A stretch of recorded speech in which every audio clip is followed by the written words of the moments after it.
우리 새해 첫 말씀 같이 한번 살펴봅시다. 오늘 시편 73편에서 보겠습니다. 시편 73편 27절 28절 말씀입니다. 시편 73편 27절 28절 한 목소리로 같이 읽겠습니다. 시작. 대저 주를 멀리하는 자는 망하리니 음녀같이 주를 떠난 자는 주께서 다 멸하시. 하나님께 가까이함이 내게 복이라. 내가 주 여호와를 나의 피난처로 삼아 주의 모든 행사를 전파하리이다. 아멘. 기도하고 하나님 말씀 듣겠습니다. 아버지 하나님 감사합니다. 이 시간에도 새해 첫날 첫 시간에 예배로 영광 돌립니다.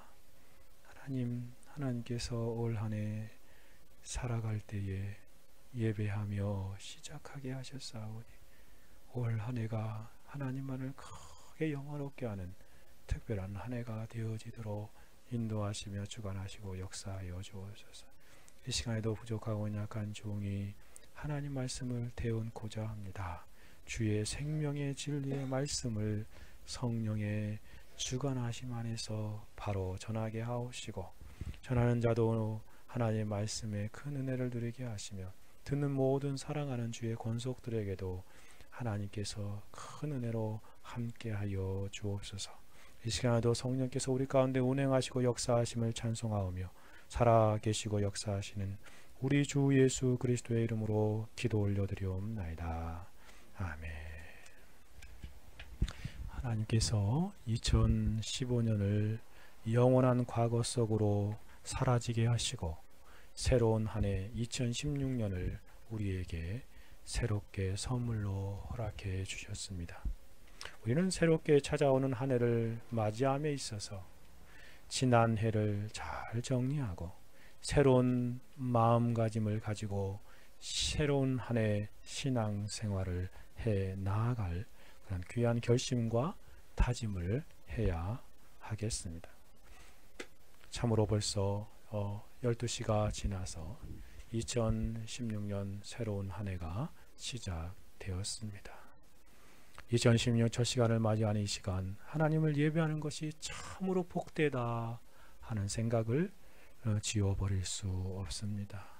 세상 사람들은 제아의 종소리를 들으려고 저기 모이고 또 해맞이를 하려고 저도 동쪽으로 가고 그것이 그들에게 새로운 한 해를 맞이하는 그런 최선이겠지만 영적인 측면에서 생각해보면 아무런 유익도 없는 그런 일들이지 않습니까? 신자로서 우리는 살아계셔서 역사하시고 주관하시는 하나님 앞에서 하나님을 예배하는 이 본분을 다함이 얼마나 복된 일이겠습니까? 그러니 이 시간 지난 한 해를 돌아보면서 온전히 그 삶들을 청산하고 새로운 한 해를 주신 하나님께 감사하고 찬양하고 예배하는 시간이 되어야 하겠습니다. 사랑하는 여러분, 하나님께서 새로운 한 해를 우리에게 주셨습니다. 새로운 은혜를 새로운 해 선물로 허락해 주신 것이죠. 여러분 올 한 해 어떠한 삶을 살기를 바라십니까? 아니, 더 정확하게 말하자면 하나님께서 저와 여러분에게 새해를 선물로 주시면서 어떠한 삶을 살기를 하나님께서 간절히 원하시겠습니까? 하나님께서 우리에게 원하시는 삶이 무엇인가를 고민하고 기도하다가 하나님께 성령 안에서 오늘 본문을 떠오르게 하시고 강론케 하셨습니다. 27절 28절 한 번 더 읽어드리면 대저 주를 멀리하는 자는 망하리니 음녀같이 주를 떠난 자를 주께서 다 멸하셨나이다. 하나님께 가까이함이 내게 복이라. 내가 주 여호와를 나의 피난처로 삼아 주의 모든 행사를 전파하리다. 20절 말씀은 우리가 살지 말아야 하는 인생의 모습을 알려주고 있습니다. 28절 말씀은 우리가 살아야 하는 인생의 바른 모습을 다 가르쳐 주고 있지요. 먼저 시인은 27절에서 주님께서 멸하시는 불쌍한 인생이 어떠한 인생인지를 설명하고 있습니다. 그것을 깨달은 시인은 그러한 사람처럼 인생을 살지 않기로 다짐하고 있지요. 다음으로 28절에서는 자신이 어떠한 삶을 살아갈 것인가를 굳게 신앙 고백적인 측면에서 다짐하고 있습니다. 28절에서 자신의 최고의 복이 무엇인가를 말하고 고백합니다. 이러한 시인의 깨달음과 다짐에서 우리는 2016년 한 해를 어떠한 삶을 살아가야 하고 또 우리에게 남은 영적인 순례길의 여정을 어떠한 모습으로 살아가야 하는지를 새롭게 생각해 보게 됩니다. 바라옵기는 우리도 새롭게 주어진 올 한 해 시인의 다짐처럼 그러한 인생, 복된 인생이 우리의 삶 가운데 펼쳐졌음을 하는 간절한 마음입니다. 그럼 27절과 28절을 차례대로 한번 생각해 봅시다. 먼저 첫 번째로 주님을 멀리하고 떠나면 멸망하는 인생임을 성경이 가르쳐 주고 있습니다. 그러므로 올 한 해 지난날의 어리석은 삶에서 온전하게 돌이켜서 새로운 삶을 살아가야 하겠습니다. 즉 주를 멀리하고 주님을 떠나는 멸망하는 인생길을 가지 말아야 하는 것이죠. 시편 74편을 살펴보면 시인이 깊은 영적인 갈등 가운데 놓여 있음을 알게 됩니다. 주위에 악한 사람들이 득세를 하고 잘 되고 잘 먹고 잘 사는 모습을 보면서 시인이 시험에 들어 실족하게 될 뻔하였다라고 표현합니다. 2절로 가보시면 2절에서 5절까지 보니 이렇게 말합니다. 나는 거의 실족할 뻔하였고 내 걸음이 미끄러질 뻔하였으니 3절에서도 이는 내가 악인의 형통함을 보고 오만한 자를 질시하였음이로다. 4절에 보니 저희는 죽을 때에도 고통이 없고 그 힘이 강건하며 5절에 타인과 같은 고난도 없고 타인과 같은 재앙도 없다. 악인의 형통함을 보고 시인이 큰 시험과 갈등에 사로잡히고 있는 모습을 12절로 가봅시다. 계속해서 말합니다. 볼지어다 이들은 악인이라 항상 평안하고 재물이 더하도다. 악인의 형통한 모습과 달리 시인 자신의 모습에 대해서 돌아보니 참 갈등 가운데 사로잡힐 수밖에 없었습니다. 13절에서 15절까지 자신의 모습을 이렇게 설명합니다. 내가 내 마음을 정의하며 정결하게 하며 내 손을 씻어 무죄하다 한 것이 실로가 큰 갈등 가운데 사로잡혀 있습니다. 내가 만일 스스로 이르기를 내가 이렇게 말하리라 하였다면 주의 아들의 시대를 대하여 괴유를 행하였으리이다. 시인은 자신의 모습과 다른 악인의 형통함을 보면서 심한 곤란 가운데서 빠져 있는 모습입니다. 16절에 보니 내가 어찌면 이르라 할까 하여 생각한즉 내가 심히 곤란하더니 큰 어려움에 봉착되어 있는 시인의 모습입니다. 시인이 살았던 세상과 우리가 살고 있는 세상이 어쩌면 그렇게 동일한지요. 시간상으로 따져보면 거의 몇천 년의 그러한 간격이 있지만 세상은 하나도 변한 것이 없습니다. 여전히 시인이 경험하고 있는 바가 악인이 잘되고 형통하고 오만하고 교만도 없고 재앙도 없는 그 모습이 오늘날 이 시대에도 동일하게 보여지고 있지 않습니까? 반면에 의인은 믿는 신자들은 왜 그렇게 고난이 많은 것입니까? 종일 재앙을 당하고 아침마다 징책을 당하고 있는 그러한 가운데 살아가고 있습니다. 시인은 이러한 현실 속에서 깊은 시련 속에서 갈등하고 있습니다. 우리도 때로 이러한 생각으로 때때로 힘들어하곤 하지 않습니까? 스펄전이 말한 것처럼 마음과 머리에서 잘못된 생각은 곧 행동에 영향을 미치게 됩니다. 마음과 발은 매우 밀접하게 연관되어 있기 때문입니다. 아삽, 이 시인이죠. 아삽은 똑바로 서 있을 수도 없게 된 것입니다. 그의 무릎은 넘어지는 담처럼 굽었습니다. 사람이 하나님의 의로우심을 의심하게 되면 그들 자신에게 문제가 생기고 의로움을 잃고 흔들리게 되는 것입니다. 아삽은 좋은 길에 더 이상 똑바로 걸을 수 없게 되었습니다. 마치 미끄러운 빙판길을 걷는 사람처럼 그의 발은 미끄러 넘어질 뻔하였던 것입니다. 그는 매우 약해졌으며 실제로 죄를 지을 뻔한 위기까지 처하게 되었습니다. 그래서 수치스럽게 실족할 뻔했다라고 말합니다. 속사람이 이처럼 우리 외적인 행동에 막강한 영향력을 끼친다면 이 속사람은 어떻게 감시해야 하겠어요? 시편 기자는 매우 솔직하게 자신의 영적인 상태를 고백하고 있습니다. 그러합니다. 시인은 세상의 기준에서 잘못된 생각으로 갈등에 사로잡혀 있습니다. 자신의 영혼과 영적인 전쟁, 영적인 싸움이 시작되고 있는 것이죠. 성경의 가르침을 따라서 영적인 기준으로 세상을 바라보지 못하게 될 때 이러한 전쟁이 시작되는 것이나 왜 사람들이 예수를 믿지 않는 사람들이 세상 사람들이 잘 되는 것일까? 반면에 왜 성도들은 이렇게 잘 안 되는 것일까? 그런데 하나님의 은혜로 인하여 시인은 이러한 영적인 싸움과 갈등 가운데에서 벗어나게 되어집니다.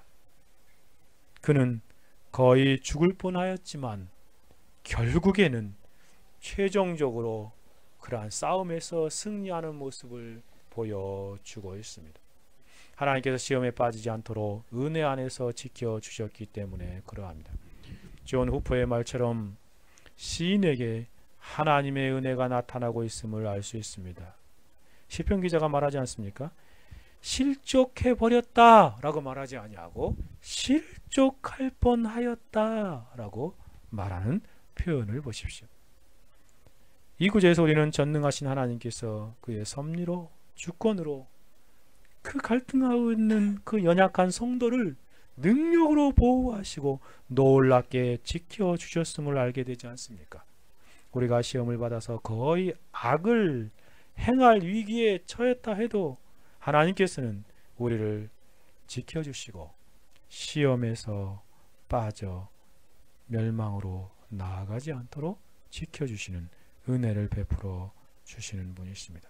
계속되는 시편의 내용 가운데 시인은 놀라운 깨달음을 하게 되어집니다. 하나님의 은혜 안에서 깊은 고민 중에서 시인이 한 가지 놀라운 진리, 즉 악인에 관한 그 놀라운 진리를 성서에서 깨닫게 되어집니다. 그것이 무엇이냐면 악인의 결국은 파멸이라는 진리입니다.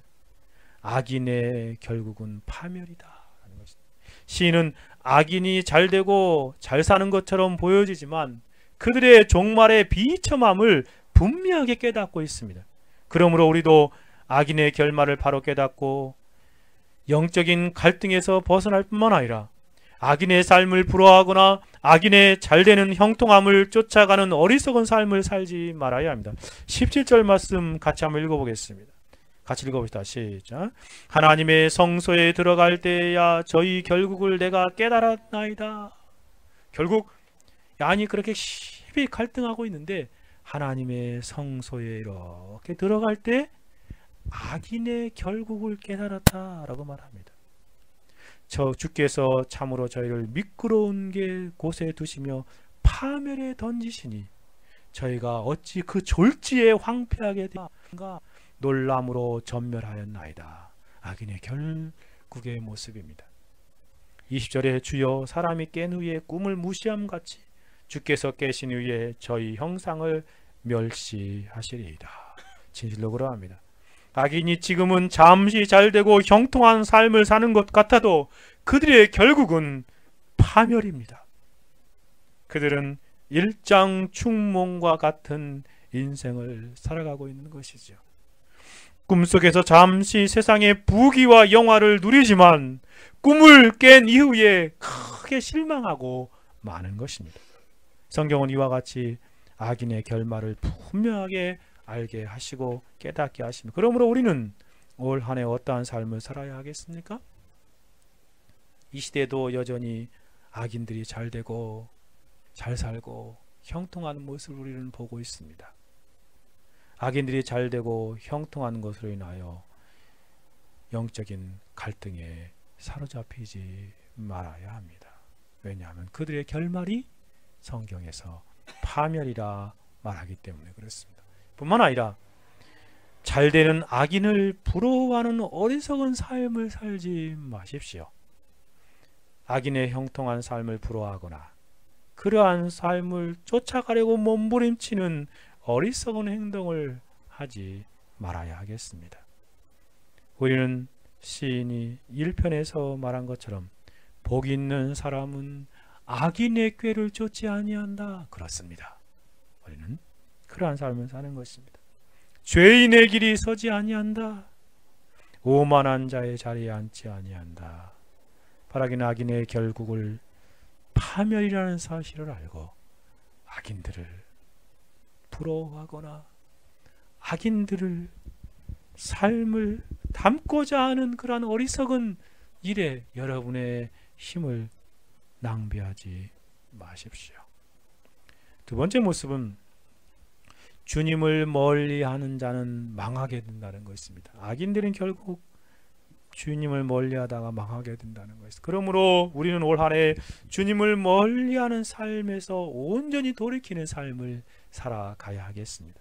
시인은 악인의 결국을 깨닫고 그들을 향한 주님의 처분까지도 생각하고 27절에서 이렇게 고백하고 있습니다. 대저 주를 멀리하는 자는 망하리니 라고 말하지 않습니까? 시인은 우선적으로 분명하게 말합니다. 주님을 멀리하는 자들은 망하게 될 것입니다. 주님을 멀리하는 사람들은 순간적으로 잘 되는 것처럼 보여지고 아무런 일이 일어나지 않는 것처럼 보일수, 그러나 결국은 생명에서 끊어져 나가는 것이기에 망하게 된다는 것입니다. 마치 비유하자면 꽃꽂이 꽃이 뿌리에서 잘려지는 순간 생명의 근원을 잃어버렸기에 결국 말라서 죽어가는 것과 같은 이치입니다. 주님을 멀리하는 사람은 생명의 근원이신 주님으로부터 멀어지기에 서서히 생명을 유지할 수 없게 되고 서서히 죽어가고 망하게 되어지는 것입니다. 스포전의 말을 우리는 늘 하나님께 가까이 나아가야 합니다. 악한 자에게 꼬임을 받고 또 악한 행동을 위하여 하나님께 멀어져 간다면 이것이 바로 죽음입니다. 그렇습니다. 주님을 멀리하는 자는 망하게 되는 것입니다. 이사야 선지자는 주님을 멀리하는 사람들이 어떠한 사람들인지 우리에게 경계하며 강한 그러한 어떤 권면을 주고 있습니다. 주님을 멀리하는 사람들이 이방인들이나 불신자들이 아니라 하나님의 백성들이라고 강력하게 호소하고 있습니다. 이사야서 29장 13절에 말합니다. 주께서 가라사대 이 백성이 입으로는 나를 가까이하며 입술로는 나를 존경하나 그 마음은 내게서 멀리 떠났나니 그들이 나를 경외함은 사람의 계명으로 가르침을 받을 뿐이라. 선지자는 이 백성들이 주님을 멀리한다 라고 탄식하고 있습니다. 오늘날에 적용하여 보면 교회 안에 있으면서도 주님을 멀리하는 삶을 살아가는 사람들이라고 말씀하시는 것입니다. 주님을 멀리하는 사람들이 누구입니까? 주님을 멀리하는 사람들은 입술로만 주님을 존경하는 자들입니다. 정작 형식적이고 가식적으로 종교 생활을 하지만 속마음은 하나님으로부터 멀리 떠나 있는 사람을 말하는 것이죠.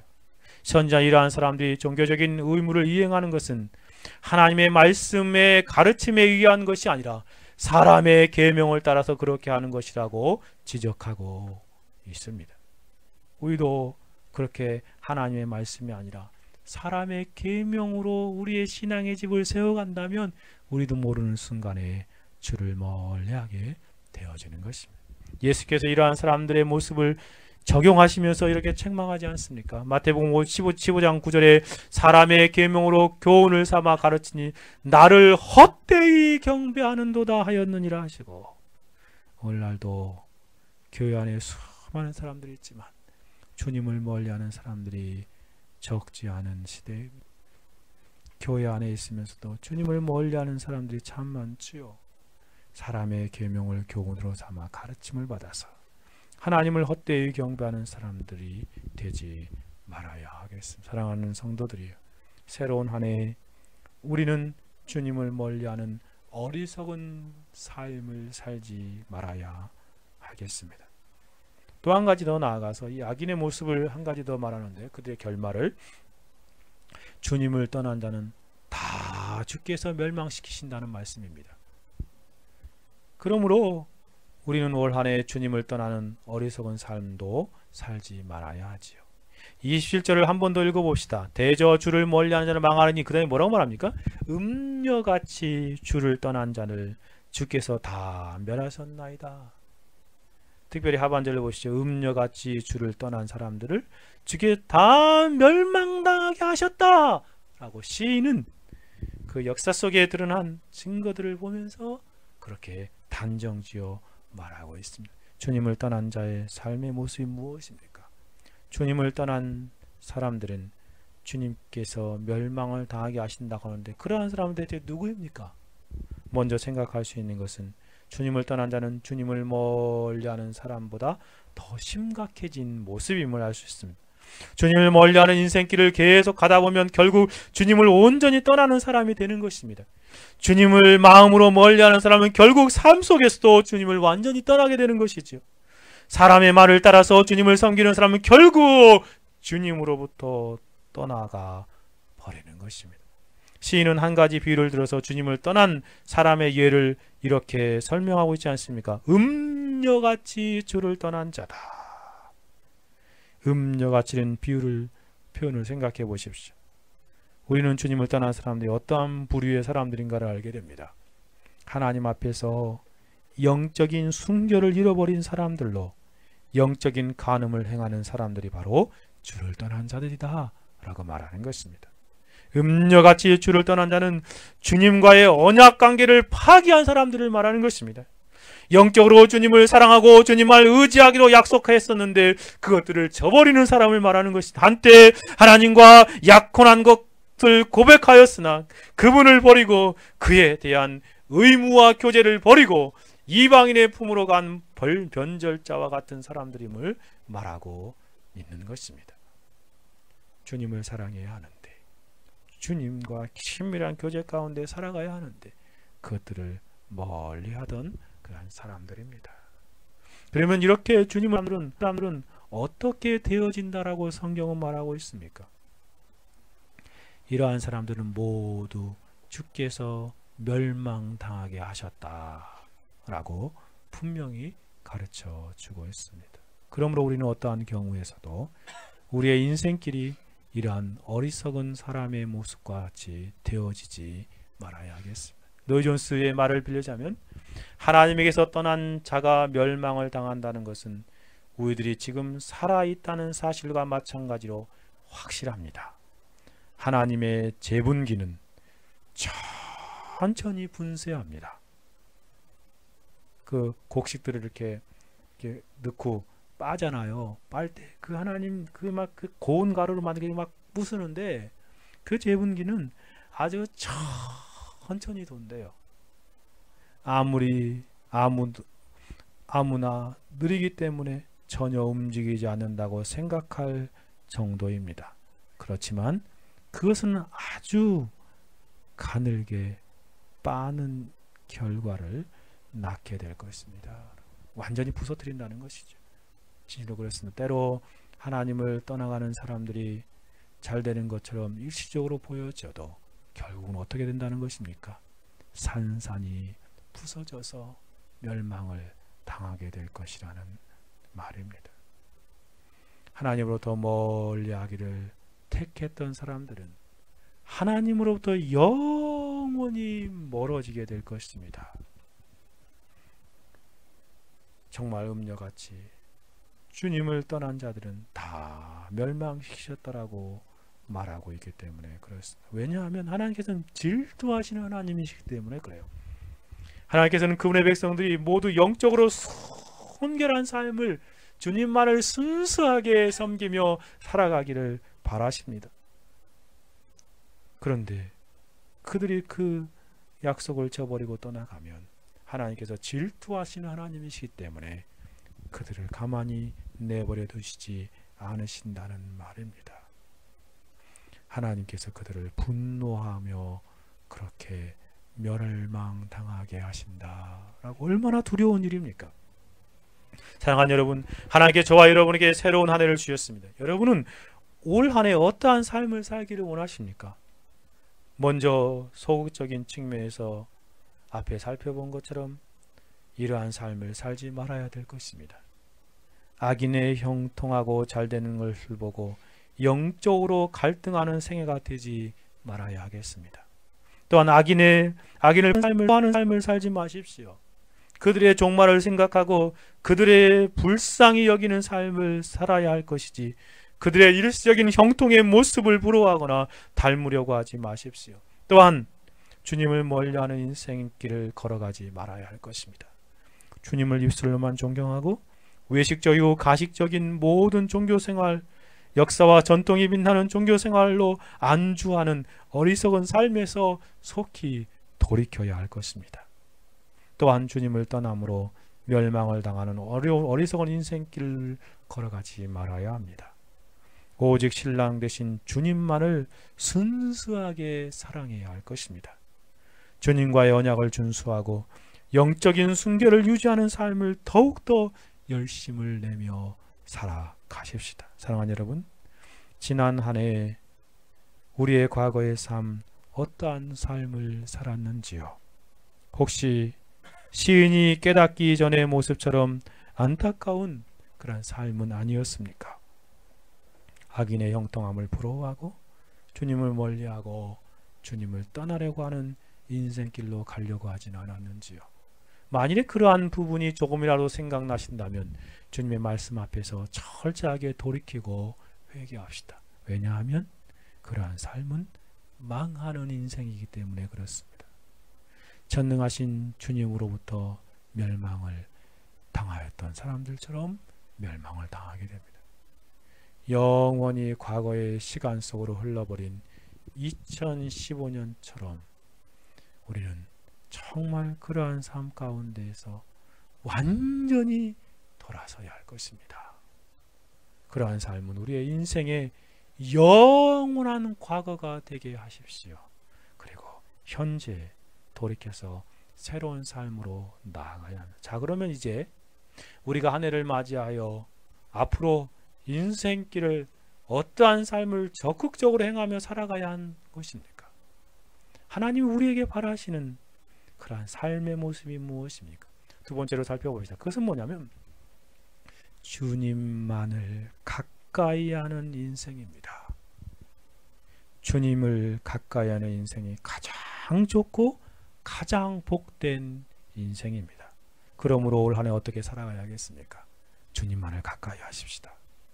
주님만을 가까이 하는 인생길을 걸어가는 저와 여러분이 되어야 하겠습니다. 시인은 악인들의 결말을 깊이 깨닫고 결국 자신이 어떠한 삶을 살 것인가를 고백적으로 표현하며 결단하지 않습니까? 동시에 신자들이 이 땅에서 어떠한 삶을 살아가는지도 권면하고 있습니다. 28절을 한 번 더 읽어보겠습니다. 하나님께 가까이함이 내게 복이라. 내가 주 여호와를 나의 피난처로 삼아 주의 모든 행사를 전파하리라. 가장 큰 복은 하나님을 가까이 하는 것입니다. 가장 큰 복은 내가 원하는 어떤 물질을 많이 갖게 되는 것도 아닙니다. 가장 큰 복은 이 세상에서 악인들처럼 형통하는 것이 아니라는 말입니다. 가장 큰 복은 하나님에게 가까이 하는 인생이라는 말입니다. 그러므로 올 한 해 하나님에게 가까이 함으로 이 복된 인생을 누리는 저와 여러분이 되어야 하지 않겠습니까? 시인은 28절에서 이렇게 고백합니다. 하나님께 가까이 함이 내게 복이라.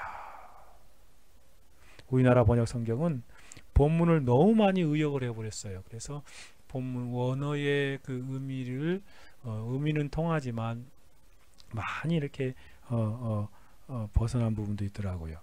그래서 제가 원어를 이렇게 보면서 그 히브리어 원어를 보니까 이 내게 복이라라는 말을 그 원어가 그렇게 표현되어 있더라고요. 토브라는 말로 번역되어 있어요.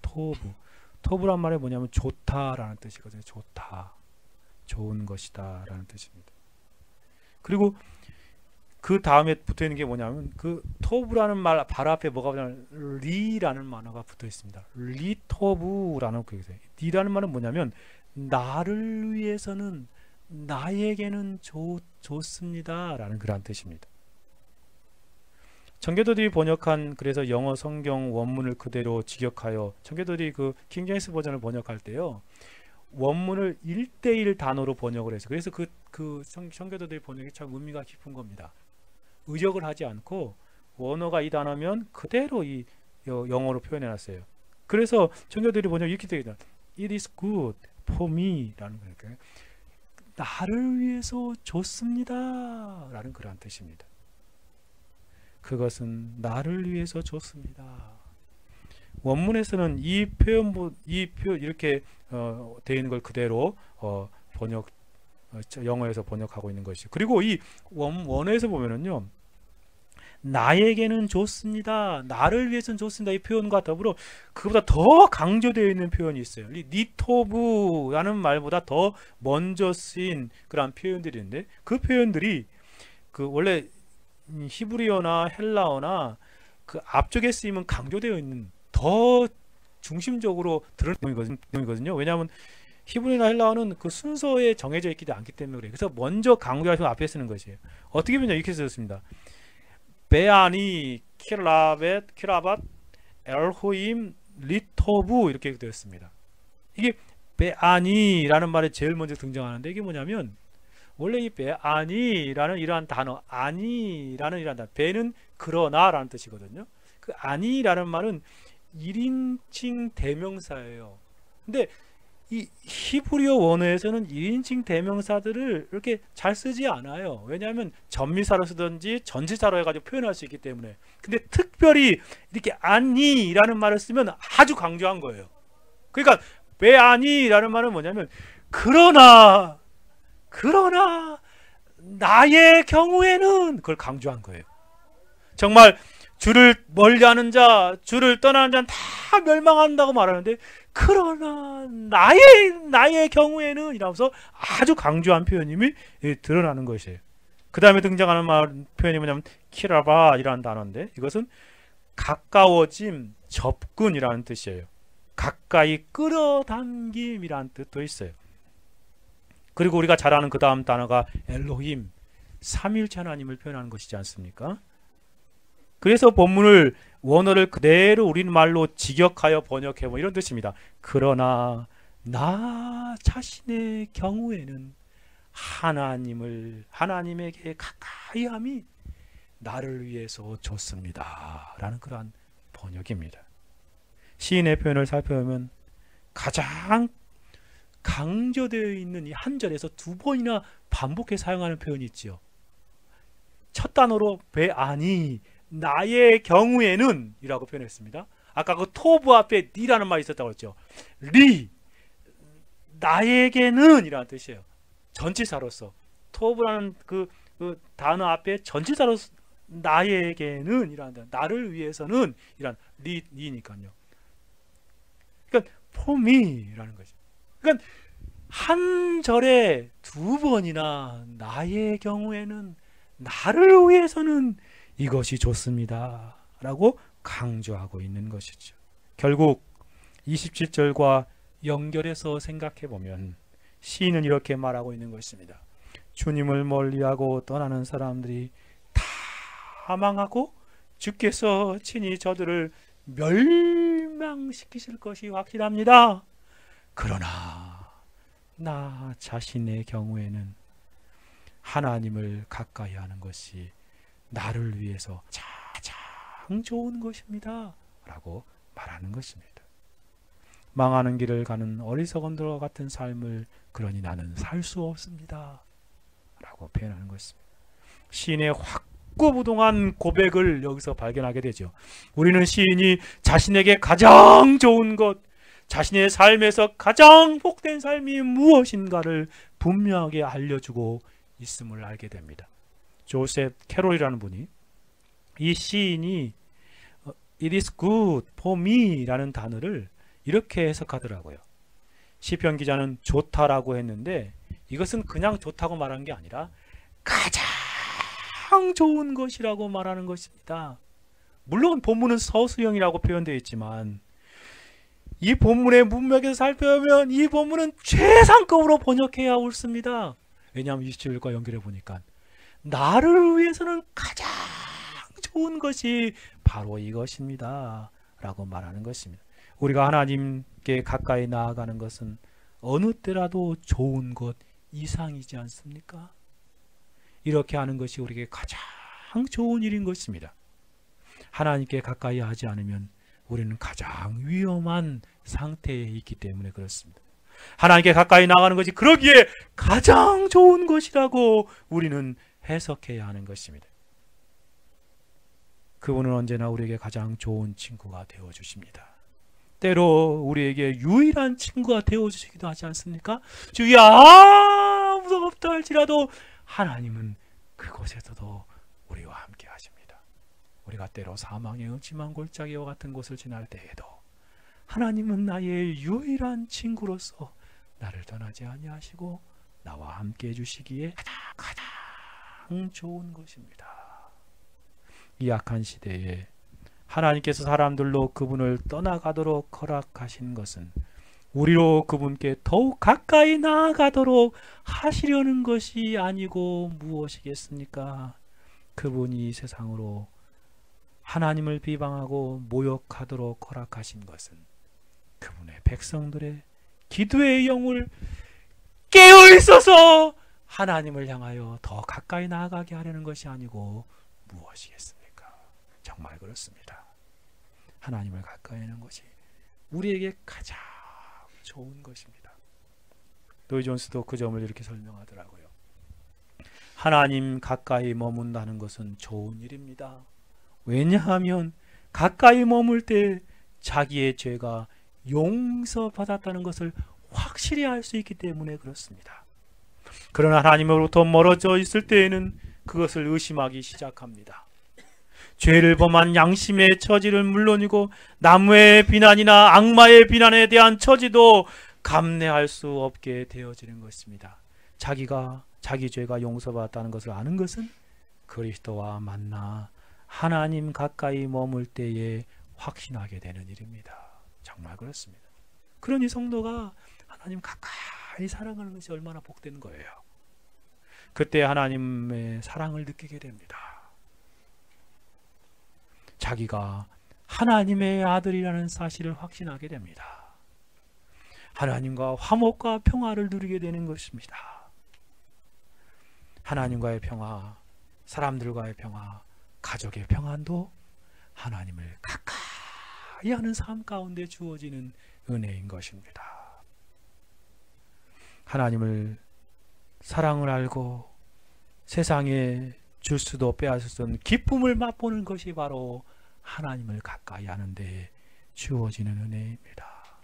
하나님을 가까이 있을 때 그것에서 우리는 행복하게 되고 기쁨을 누리게 되고 평안을 누릴 수 있습니다. 더 나아가서 환경이 막 요동친다 할지라도 그 환경을 초월하여 우리가 영적인 유익을 누릴 수 있는 것이 바로 하나님 가까이 하는 삶이기 때문에 그렇습니다.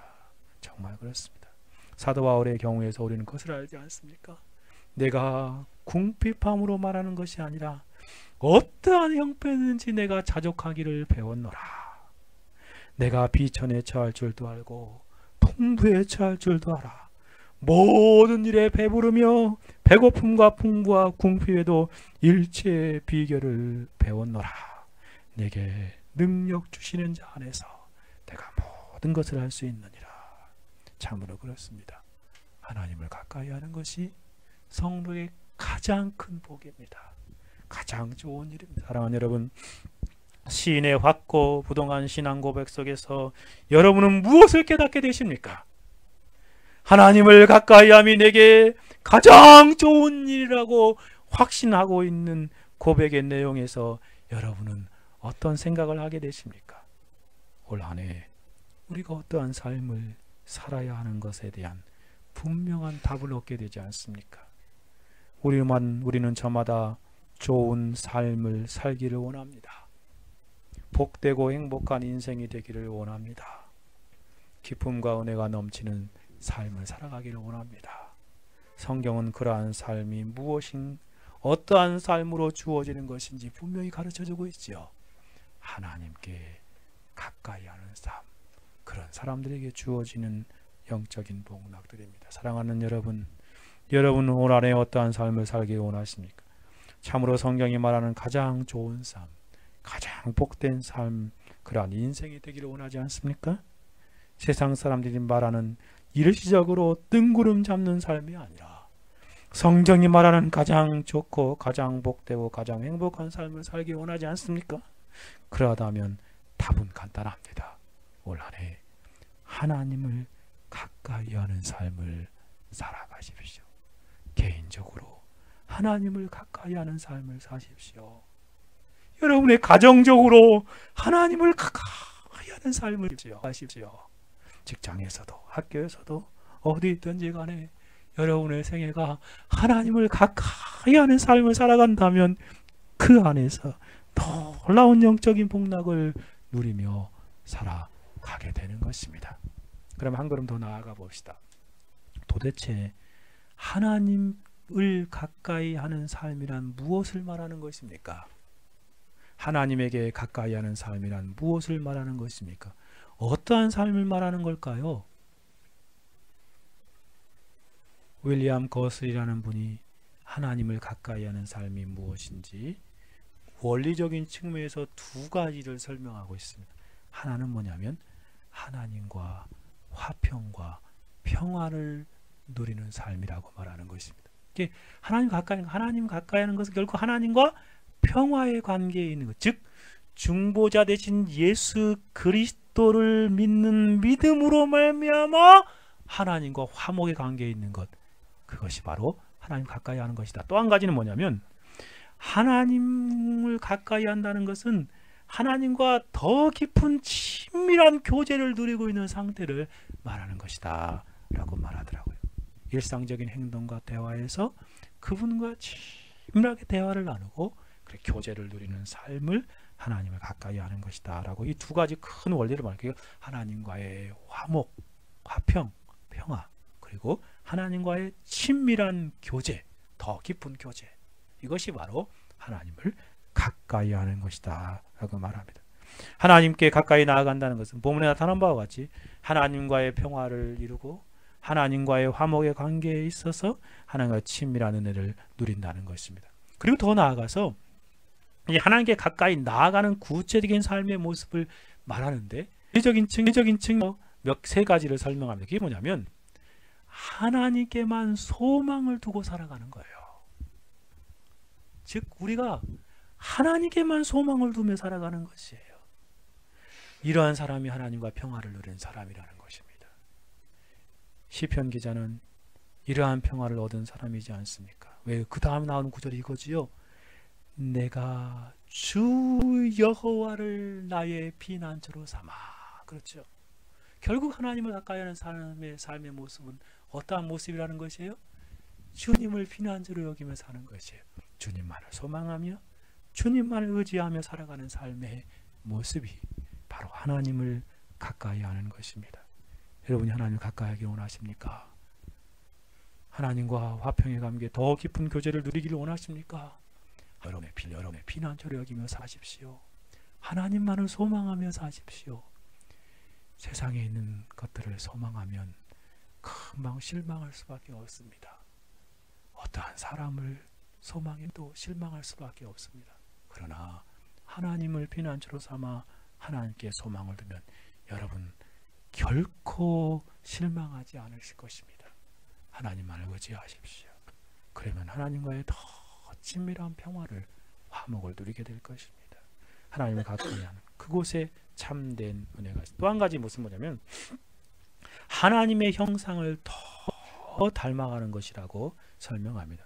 하나님께 가까이 나아간다는 건 결국 하나님으로부터 멀어진다는 것과 반대되는 표현이기 때문에 아무리 많은 사람이 그분으로부터 멀어 떨어나간다 할지라도 자신이 하나님께 가까이 나아감으로 말미암아 하나님의 형상을 더 닮아가는 모습이 바로 하나님께 가까이 하는 모습입니다. 마지막 한 가지 모습은 뭐냐면 이 세상의 일들을, 바쁜 일상들을 제쳐두고 하나님과의 교제와 교통을 추구하는 것이 바로 하나님께 가까이 하는 것이라는 말이에요.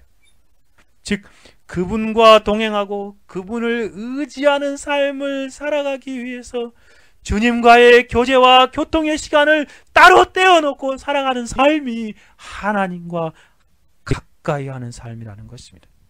그분이 우리 곁에 있어서 우리의 짐을 지고자 하십니다. 한마디로 하나님께 가까이 나아간다는 것은 우리가 날마다 그분의 보좌 앞으로 때를 따라 돕는 은혜를 얻기 위하여 무릎으로 나아가서 그분과 영적인 교제를 누리는 것입니다. 쉽게 말해서 기도하며 대화와 교제로 가까이 나가 그것이 바로 하나님을 가까이 하는 것입니다. 진실로 그렇습니다. 하나님을 가까이 하면 그리스도 안에서 하나님과의 화목의 관계가 형성된 사람들이 하나님과 친밀한 영적인 교제를 누리는 삶을 말하는 것입니다. 그 안에서 하나님께 소망을 두고 하나님을 피난처로 여기며 살아가는 것입니다. 그 안에서 하나님을 가까이 하며 날마다 하나님 가까이에서 하나님을 닮아가며 성화를 이루는 삶을 말하는 것이요, 더 나아가서 매일매일 하나님의 보좌 앞에서 무릎으로 하나님과 이야기를 나누며 영적인 교제를 즐거워하며 기뻐하며 살아가는 것입니다. 사랑하는 여러분, 여러분은 올 한 해 어떠한 인생으로 살기를 원하십니까? 본문의 시인의 고백이 저와 여러분의 고백이 되었으면 하는 마음이 간절합니다. 하나님께 가까이함이 가장 좋은 일입니다. 나는 올 한 해 주님만을 가까이하는 삶을 살아가겠습니다.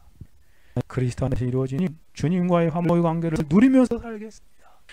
하나님만을 소망하고 하나님만을 닮아가며 하나님과 영적인 교제를 누리는 것을 나의 삶의 가장 즐거운 시간으로 여기며 가장 기뻐하는 삶을 살아가겠습니다. 이것이 바로 하나님께 가까이 하는 복된 인생의 모습입니다. 바라기는 저와 여러분이 올 한 해 그렇게 살아가는 인생이 되었으면 하는 마음이 간절합니다.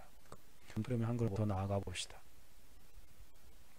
어떻게 하나님께 가까이 나아갈 수 있는 것입니까?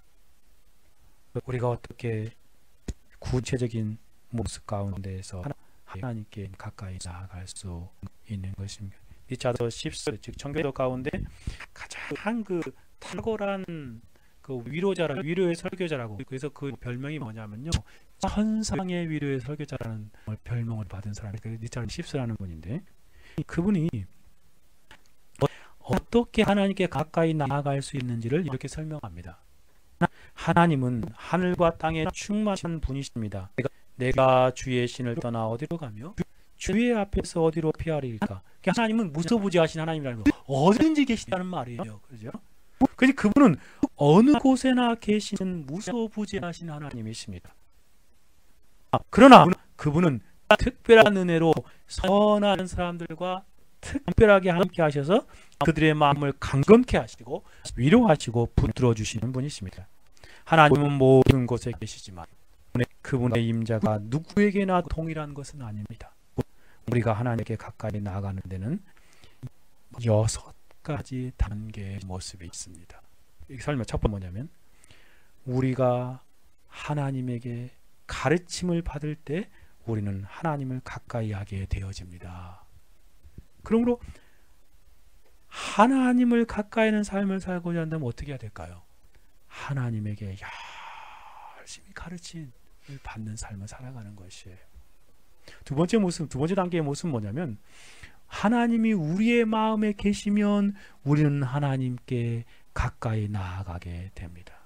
즉 무슨 말이냐면, 우리의 마음을 하나님께 드리면, 우리의 마음의 모든 관심이 하나님께 쏠려 있으면 그때에 하나님을 가까이 하는 삶이 되어진다는 것이에요. 그러므로 여러분이 하나님을 가까이 하는 그런 삶의 원리를 따라 살고자 한다면 하나님 앞에 여러분의 마음을 드리십시오. 우리의 마음의 모든 관심이 하나님이 되게 하시는 삶을 살라는 것입니다. 세 번째 단계의 모습은 먼저 지적으로 이해하고 그의 의지로 더욱 좋은 것을 선택하며 더 나아가서 하나님께 연합하는 것입니다. 보십시오. 먼저 깨닫고 이해하여서 그 이해한 바대로 삶이 움직여져서 그 말씀의 원리를 따라서 선택하는 삶을 살아간다는 것이에요.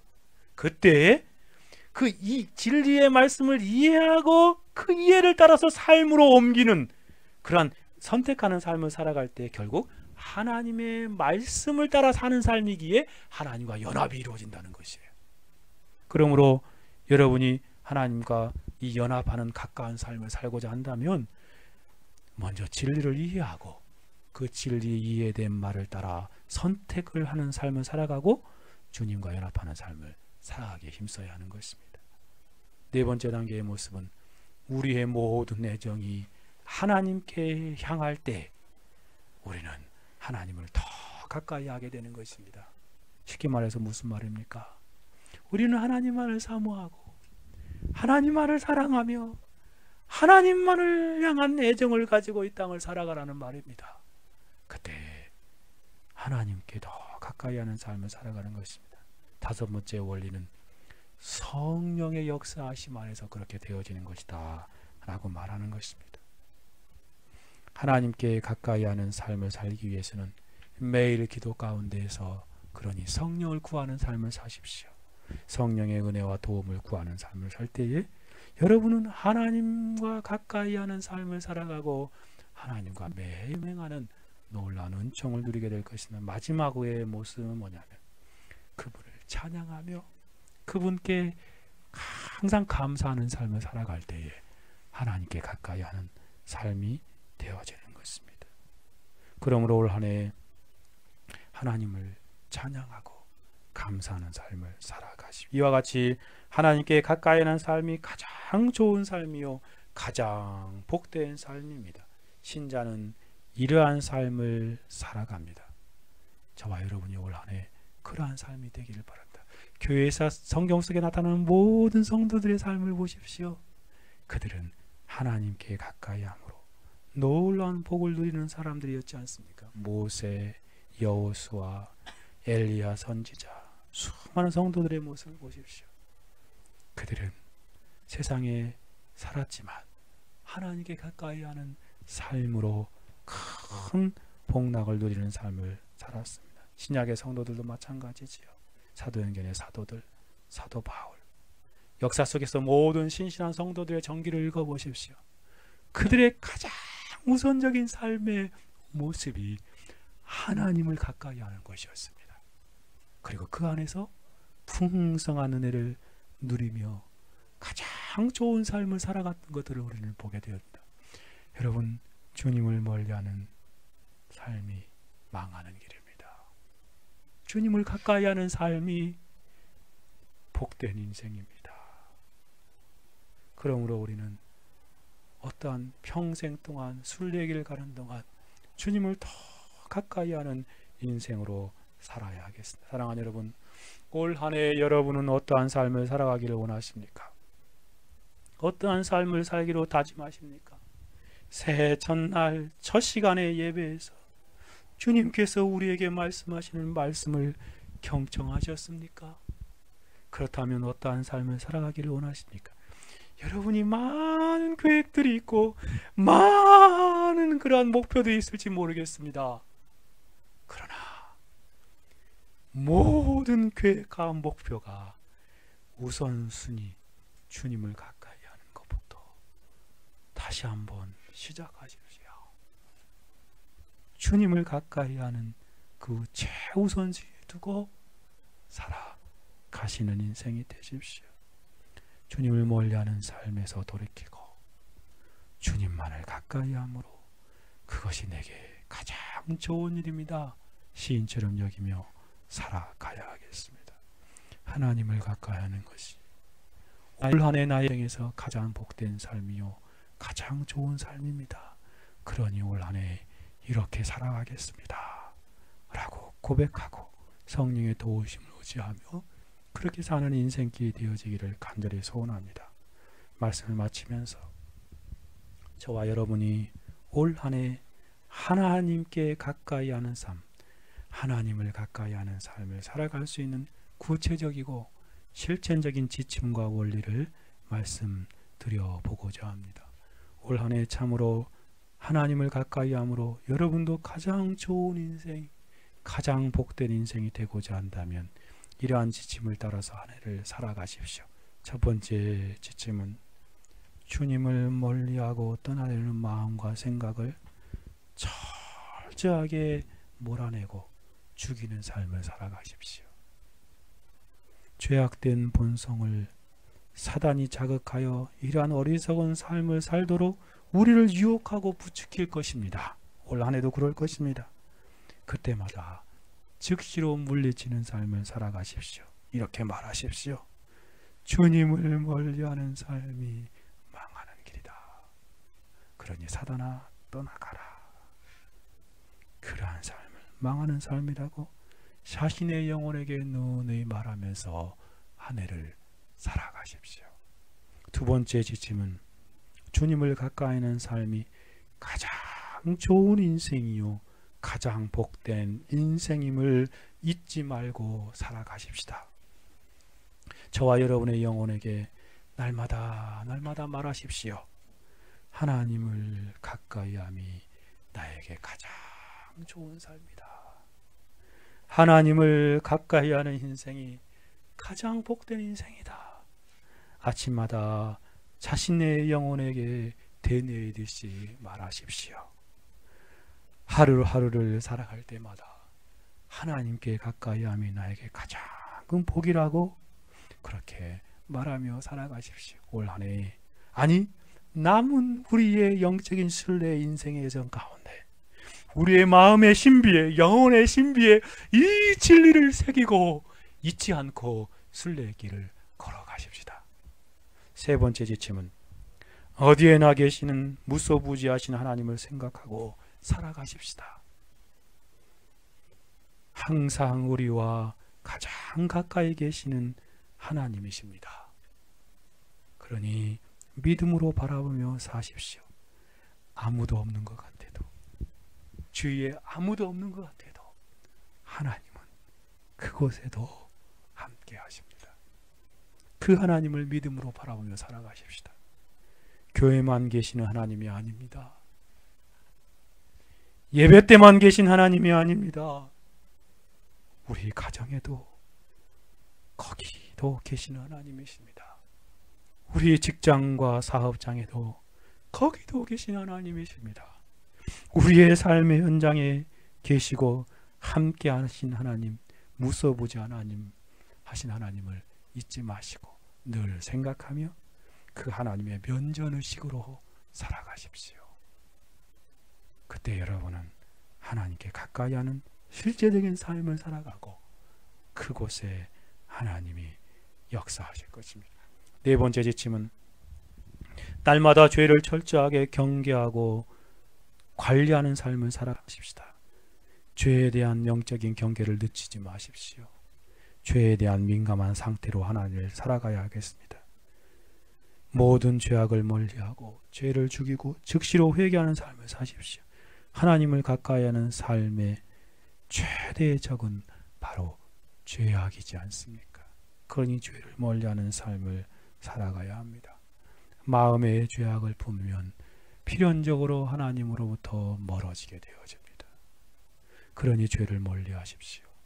하나님으로부터 멀어지게 하는 죄를 죽이는 삶을 사십시오. 원수처럼 여기며 대적하십시오. 피 흘리기까지 싸우십시오. 하나님과 우리 사이를 멀어지게 하는 크고 작은 그 마음의 죄, 실제의 죄들을 정말 원수처럼 여기며 살아가십시오. 무지중의 영악함으로 죄를 범하게 되면 즉시로 회개하십시오. 가까운 사람들에게, 특별히 가족에게 생각이나 말로 죄를 범하였다면 하루가 가기 전에 먼저 용서를 구하고 하나님께 회개를 하십시오. 마음에서 죄된 생각이 들면 즉시로 회개함으로 그 생각에 마음에 자리 잡지 못하도록 하는 삶을 살아가십시오. 다섯 번째 원리는 삶의 우선순위를 분명히 하십시오. 모든 일에서 하나님께서 기뻐하시는 방향을 또 일들을 선택하며 살아가야 하겠습니다. 여러분이 하나님을 가까이 하십시오. 그러면 하나님께서 여러분을 가까이 하실 것입니다. 야고보 선지자가 말한 바와 같이 하나님께 가까이 하라. 그리하면 하나님이 너희를 가까이 하시리라 말씀하는 거죠. 여러분이 하나님을 기쁘시게 여기고 하나님을 가까이 하는 삶에 우선순위를 가지고 살아가십시오. 사람들이 방해할 때도 많을 텐데 기도 가운데서 지혜를 구하고 어찌하든지 하나님을 가까이 하고 하나님이 기뻐하시는 일들을 먼저 하십시오. 그러면 여러분은 남다르고 특별하게 하나님이 동행하시는 그 놀라운 가까이 하심의 은혜들을 누리게 되어질 것입니다. 여섯 번째 원리는 실제적으로 하나님을 가까이 하는 공적인 영적인 방편들을 충실하게 활용하십시오. 가장 중요한 하나님을 가까이 하는 영적인 방편이 있으니 그것은 바로 예배입니다. 주일 성수와 공적인 예배에 충실하십시오. 부득이한 경우가 아니면 주일을 빠지지 마십시오. 여러분이 평생 동안 주일을 잘 성수하면 여러분은 주님을 가까이 하는 삶에서 실패하지 않을 것입니다. 가능하면 온전한 주일 성수를 하려고 하십시오. 힘들겠지만 그렇게 주님을 가까이 할 때 여러분은 영적으로 가장 복된 인생이 되어질 것입니다. 여러분이 주일날 나올 때마다 그렇게 여러분에게 다시 한번 확인하십시오. 여호와를 하나님을 가까이 함이 내게 가장 좋은 것이다. 여러분의 영혼은 가장 좋은 상태로 복된 인생으로 살아가게 될 것입니다. 특별히 공적인 예배에 충실하십시오. 예배는 하나님을 가까이 하는 가장 합당한 방식이요 가장 성경적인 그런 방식입니다. 노이존스가 이렇게 하더라고요. 하나님 가까이에 계속해서 머물 수 있는 방식이 있으니 그것은 바로 예배입니다. 시편 기자가 영혼의 평안과 안식을 얻은 것은 어디서 얻은 것입니까? 하나님의 성소에 들어갈 때에 얻은 것입니다. 무엇을 하러 들어갔을까요? 하나님을 예배하러. 우리들도 가끔은 똑같은 경험을 하고 있지 않습니까? 예배할 때 우리의 모든 사슬이 풀어지는 것들을 경험하곤 하지 않습니까? 하나님을 가까이 하는 것. 그것이 바로 우리에게 가장 좋은 일입니다. 마지막 원리를 말씀드리면 하나님을 가까이 하는 개인적인 영적인 방편들을 열심히 활용하십시오.